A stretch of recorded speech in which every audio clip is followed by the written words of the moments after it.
العلم نور العلم نور العلم Bismillahirrahmanirrahim. Bienvenue dans la leçon 4 de l'essentiel du Nahaw. Dans cette leçon, nous allons parler des spécificités, d'accord, du tarsis. Tarsis, spécificité. Donc, définition. Un ism non spécifique est appelé nakira, d'accord, non spécifique est appelé nakira, par exemple, talibun, un étudiant. Cela peut désigner n'importe quel étudiant, d'accord?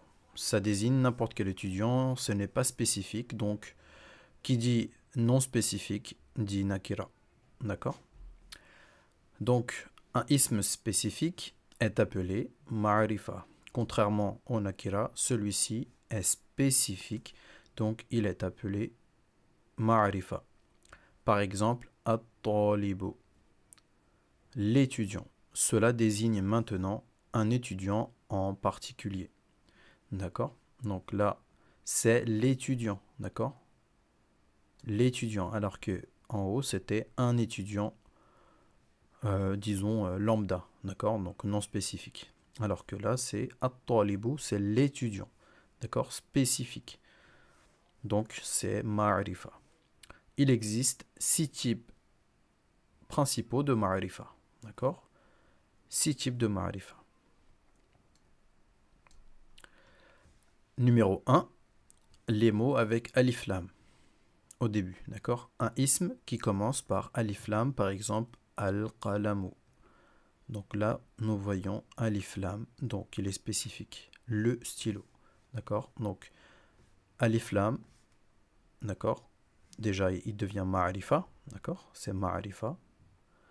Donc parce que il y a le alif lam comme du coup comme signe que c'est un ma'rifa. Remarque, alors ça c'est une règle en or à retenir.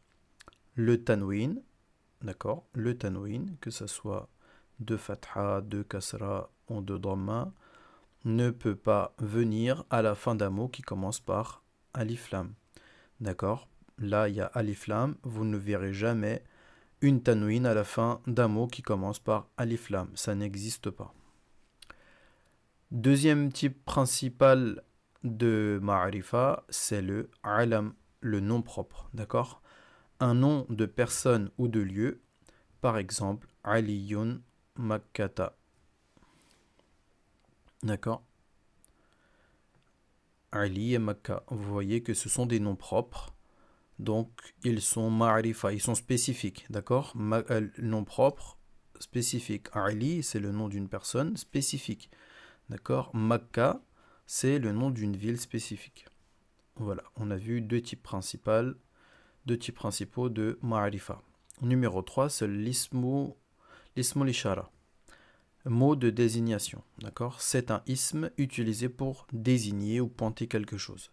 Par exemple, hadha, ceci, ou dhalika, dhalika, cela. D'accord? Cela ou ceci. Ces noms-là, d'accord, sont spécifiques. D'accord? Ils désignent une chose spécifique. D'accord? Donc forcément, l'ismu l'ishara, d'accord? Par exemple, hadha ou dhalika, c'est un ism ma'rifa. Numéro 4, ism mawsoul, mot relatif. Mot relatif. C'est un ism qui relie une phrase à ce qui précède dans le discours. Par exemple, alladhi, qui, que, lequel, dont, etc. D'accord? Ce sont des noms relatifs, des mots relatifs, d'accord? Donc ça permet de relier par exemple une phrase à une autre phrase par exemple, d'accord? Ça aussi, ça fait partie des ism ma'rifa. Numéro 5, le zamir, le pronom, d'accord? Tous les pronoms sont ma'rifa.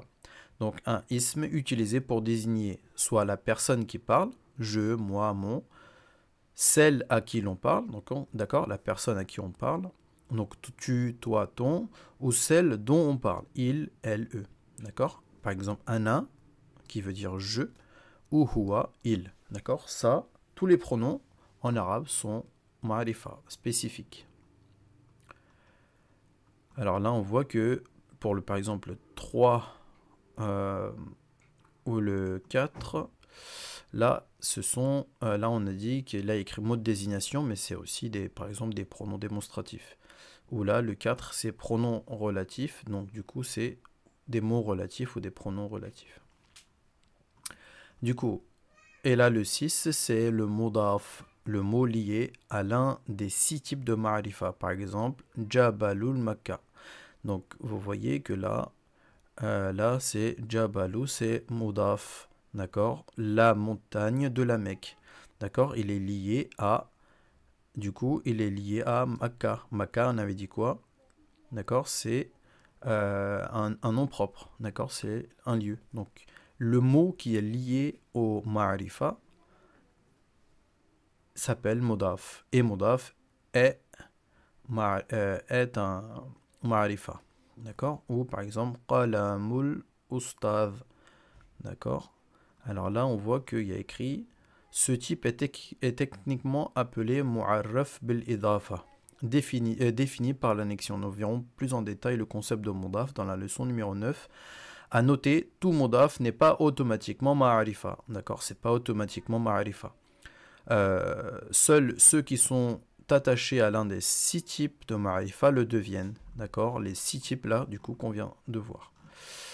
Donc, voilà pour l'exercice, pour la leçon numéro 4 au sujet des spécificités des tarsis. Donc, je vous invite à retenir ces 6 types de ma'arifa. Ça vous permettra d'identifier les ma'arifa et vous verrez que ça vous servira plus tard.